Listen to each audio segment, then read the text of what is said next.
So you did that for a bit, and then how was it that you were introduced to United Artists, and how did you become working for them? Well, that's kind of interesting because my husband and I then moved back to Washington, D.C., where we had met at an anti-war demonstration in 1969, actually, is where we met, because that's sort of an interesting little sidebar. 250,000 people, and we had to meet each other.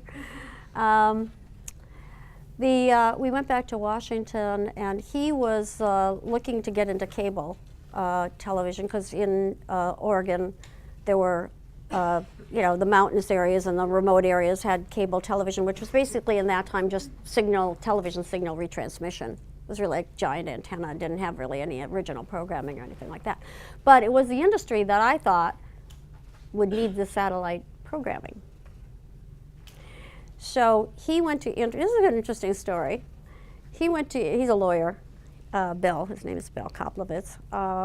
He went to interview with Bob Rosencrantz, who was the CEO of UA Columbia Cablevision, cable television company.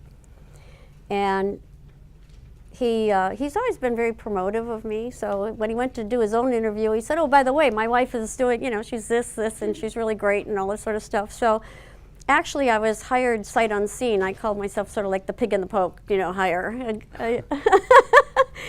you want to hear something strange about that? I mean, do you mind these strange stories? No, that's what this class is about, is strange stories. They remember those. So the only person, Bob Rosencrantz was the CEO's name, the only person he called was one of my best friends from Washington, D.C., one of the guys I worked at ComSat with, Alan Casper, and he's a patent lawyer. Alan's a patent lawyer, and so he's still a patent lawyer. But he called him up and he said, I'm thinking of hiring this Kay Koplowitz, and you should put your name down as a reference and a business reference and all this sort of stuff. And I just want to know, is she one of those flaming feminists, or does she have two heads or something? I haven't met her. I'm thinking of hiring her. I'm interested. Alan called me and he said, what kind of interview was that? But no, Alan just said nice things, I'm sure, about me. Anyway, I was hired sight unseen.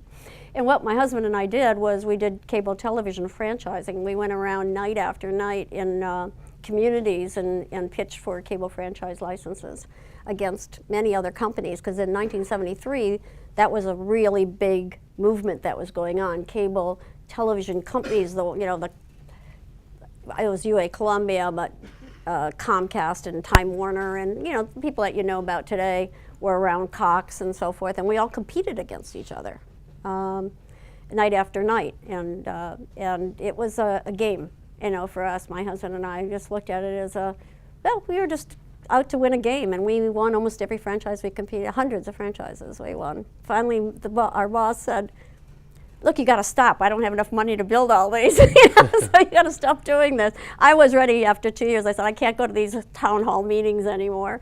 You'd sit there all night long waiting to get on, on the agenda, listening to every little complaint of everybody in town. It was an education. I learned a lot about the industry very quickly.